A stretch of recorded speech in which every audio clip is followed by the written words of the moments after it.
So while today I'll be talking about entrepreneurship, and there's an entrepreneurial journey of figuring out how to grow and live in life. If we treat business like an infant, it's really about the same. So how many of you have ever had kids or have seen a kid kind of go from infant stage on up? So I don't have kids, but about 4 years ago I realized that it's a very similar kind of path where a child at some point realizes that they want to start crawling. And then from crawling, they realize that maybe they want to start getting closer to that table, maybe pulling that tablecloth off. Hopefully there's no food on the table to go on them, no hot coffee. But they learn from that movement each and every day, and then they stand up. And then from standing up, they end up walking, or maybe falling down and then walking. Many of you guys are on Facebook and have seen your friend's first baby, their new baby walking, 5 steps, and it's a monumental day. Business is very much the same, and if we treat it that way and we understand the dynamics of that, we will be able to achieve a lot more. Everything is going to be okay. At the end of the day, when we wake up every day, that's what we should be excited about. If something goes bad in business, it's okay. Life moves on. No matter what, life moves on. Many talk about failures in business. I find that to be a little bit too negative of a word. Why? Because it's just like that baby that we were talking about earlier that's looking to crawl, to stand up, to walk, to then learn how to talk somewhere in there, then learn how to play sports, maybe read a book. Business is very much the same. And when we try and have polish on day one, when we try and build a final product on day one, what do we think is going to happen? Likely you're going to be like baby trying to crawl, and it might not work. Maybe you're at the step where it's standing up and it's pulling on that shelf and a book comes off. How many of you actually remember Facebook before Facebook of today? Any of you guys? So I went to school at West Virginia University. Thanks for that story, Scott. And we were one of, I believe, the first 100 schools on Facebook. So Facebook used to only be for students that went to schools that were directly tied to a .edu email address. So it started in Massachusetts and then moved on to different places. But that was a very specific core day one, and they launched that. Never did they probably think that it would go outside of schools, outside of the schools in their area, outside to businesses and to people. But you have to allow the product or the service or the business to expand itself. And when we focus too much on the future, instead of what do people want day one, we lose. One thing that I've realized in my business, Hatch, we've worked with thousands of businesses over the last few years, is that people believe they're building a product for themselves to fulfill their lives, to make it better. They want to quit their day job so they don't have that mean boss. We still have bosses, and in some cases, if you have thousands of customers, you have thousands of bosses, right? Maybe you can control your workflow and you don't have to work as much, but I've never found that to be true. I used to work a 9 to 5 or a 10 to 7 really, and I found that I didn't care to go to work those days. My life was filled with tons of negativity. Now I feel like I work a 24/7. Doesn't mean I'm glued to the business 24/7, but I'm always thinking about the business, right? I'm always thinking, oh, I just saw this on Twitter, I just saw this on Facebook, I'm at a meeting with you guys, I want to figure out what are your pain points. I'm always thinking, my mind is going crazy about what is the potential, the prospects of the people in every scenario that I'm in. When I was working for the man in a 10 to 7, 9 to 5 job, I wasn't thinking like that. I was just trying to figure out how can I get this one.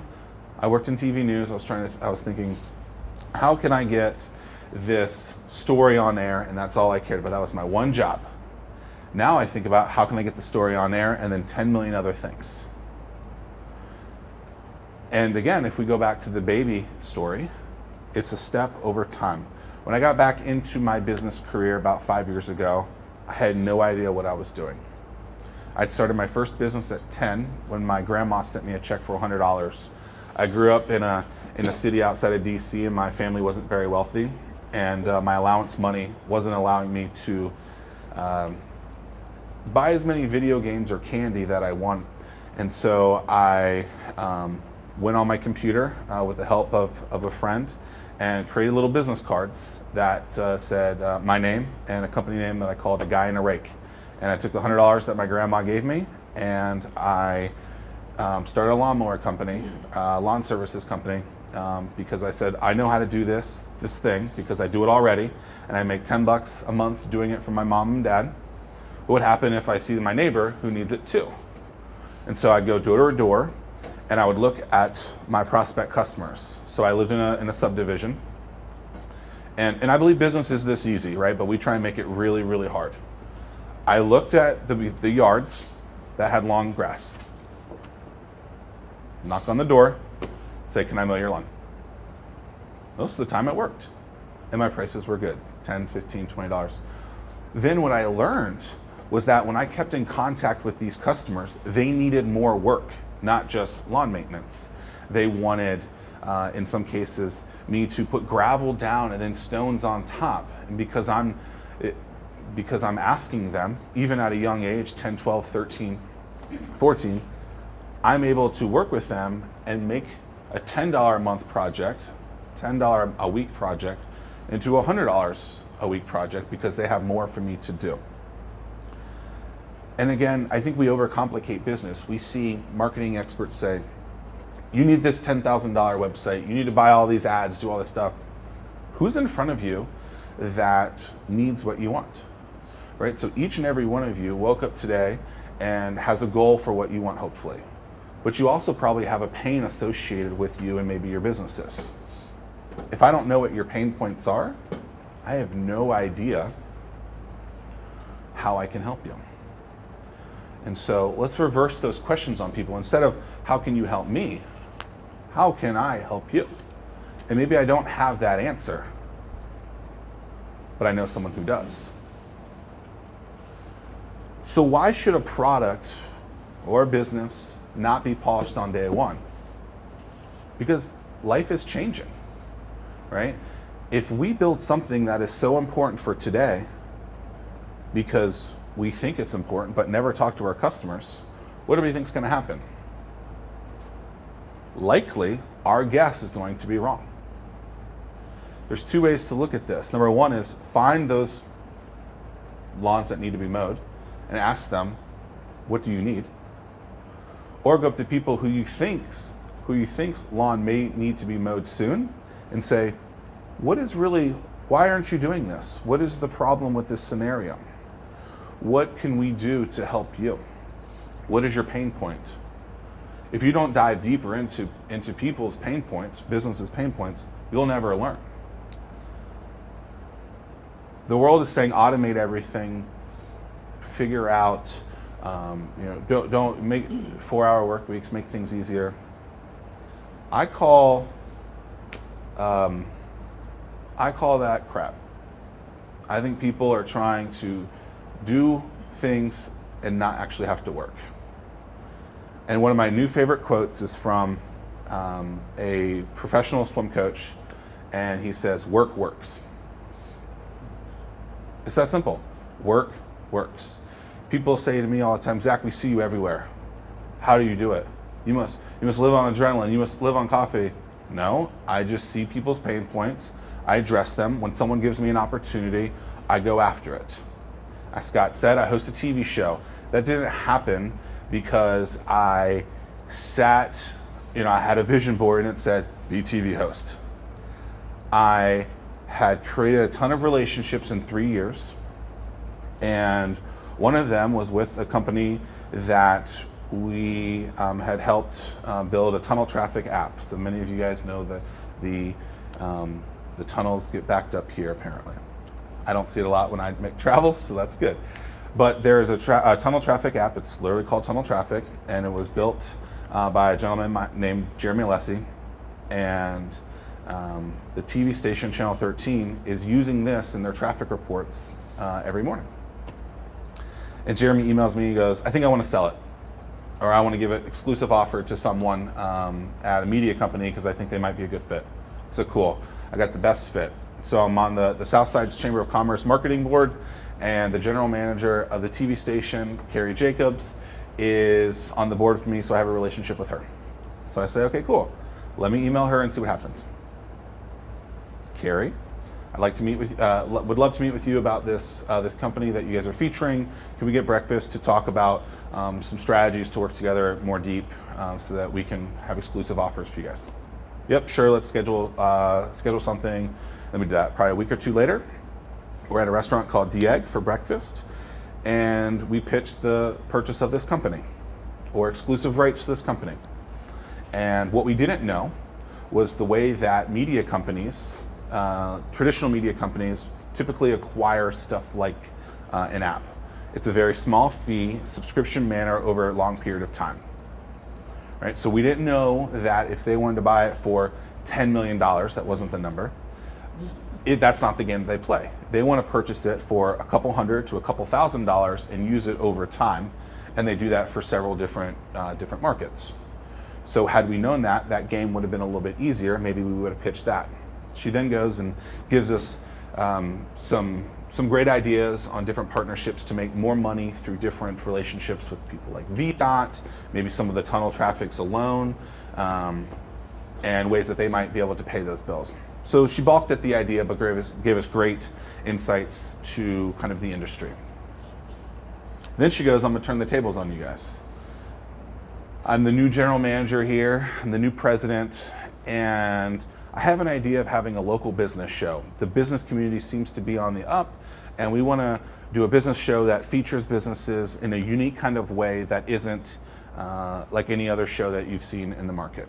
So instead of having a 30-second ad, we want folks to have a 4 to 6 minute educational kind of profile, learning about one piece of their business to help the other businesses in the area grow. What do you think? Oh, it's great. You know what I say? I said, it shouldn't be on TV first. We should launch it on YouTube first. It should be online only. She hates that idea because, again, they're a TV company. It's fine. But then she says, we're looking for a host.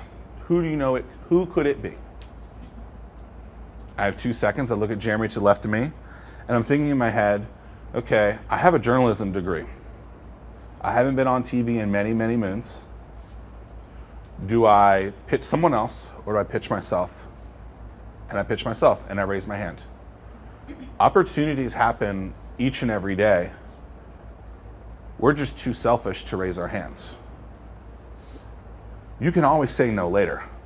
So I raise my hand, and she looks at me like, this isn't gonna work. I'm in a very similar outfit today as I was that day. I probably had more of a beard, but I showed her that I was interested. Jeremy immediately says, oh, you have a great following, this might work, you're so different, you won't be like those stuffy TV news people that are always on air. And you actually have credibility in the business world. And so she starts thinking, oh, that's interesting. So we start talking a little bit more, but nothing moves forward. And I said, well, I thank you for this opportunity, thanks for helping with Jeremy, and I would love to follow up with you to tell you that I am interested in this potential opportunity. And then later that day, I write her an email and just basically say the same thing. And another week goes by, and then I tell her about basically the same thing. And I didn't realize this at the time, but apparently it was a very, very controversial thing for them to be even thinking about or considering. But they were considering it. And so they were worried that if I was given this opportunity, they didn't know what they were going to get out of it. So do you take the risk, or do you take kind of the traditional piece to it? And so they gave me a chance. And without any notice, there is an event going on, and it's probably 10 or 11 a.m. And I was thinking about going to this event, but I didn't know if I was going to go or not. And I get an email from Carrie, and she says, if you can go to this event, cover it, we'll send a crew. On my phone, I will be there. So the crew doesn't show up for 4 hours because they're in TV world, they're always doing other things. And so while I'm there though, I'm kind of networking and meeting with people saying, I want to work with you, or I'm gonna do an interview with you, and we'll have this go through. Again, think of the baby through this scenario, right? I have no idea what's gonna happen. I have no idea what path it is. I own a company right now. I have employees that I have to make sure that their lives are gonna be okay. I have my own life to figure out. I don't know how much time that I'm raising my hand, putting this up, that this is worth it or not. But I'm willing to take the risk and figure out maybe this could be a great thing for my brand. This could be a great thing for my business. And so I go there, and apparently people behind the scenes were saying, oh, Zack did all this great work, and he was able to do something that we weren't expecting him to do. This is no longer a risk. So I find this out like 6 months later. And so I get a call maybe the next day, maybe a week later, and she says, okay, I think we're ready. Let's talk numbers. And so we talk numbers and did all that stuff. But I was given an opportunity. I didn't realize it was an opportunity, and I raised my hand. And I think the key to this is really raising your hand to everything, but understanding that you can say no at a later time. Because if it doesn't make sense, then you shouldn't do it. But if it could be a great opportunity, then you want to take advantage of that. So 25,000 people watch the show every week. So I think that was a good reason for me to raise my hand, right? So while it may be extreme, and maybe there's not everyone can host a TV show, what other things are you saying no to that your customer is basically saying, or prospect customer is actually getting in front of you and saying, hey, I actually want you to do this thing, I'm just not saying it that way. And I think so many people are too afraid to jump in and even give themselves an opportunity. We fight way too hard every day to build something that we want, to then, when an opportunity comes, to not even jump on board with that. I used to not live like this. I used to live a lifestyle where I'd wake up and very negative. I also would surround myself by negative people. When you live that life, it's not fun. You don't realize that until you get out of it. But I look back at years ago when I first moved to the market, I lived in that life. And if I would have ever thought where I was today, it would be different. But I have worked myself out of kind of a problem that I was in and figured out my own solution so that I was going to be more positive.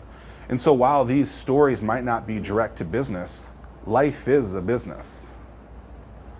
Business is the story of your life. It's the way that you craft it. And if you think that your life is polished day one, you're wrong.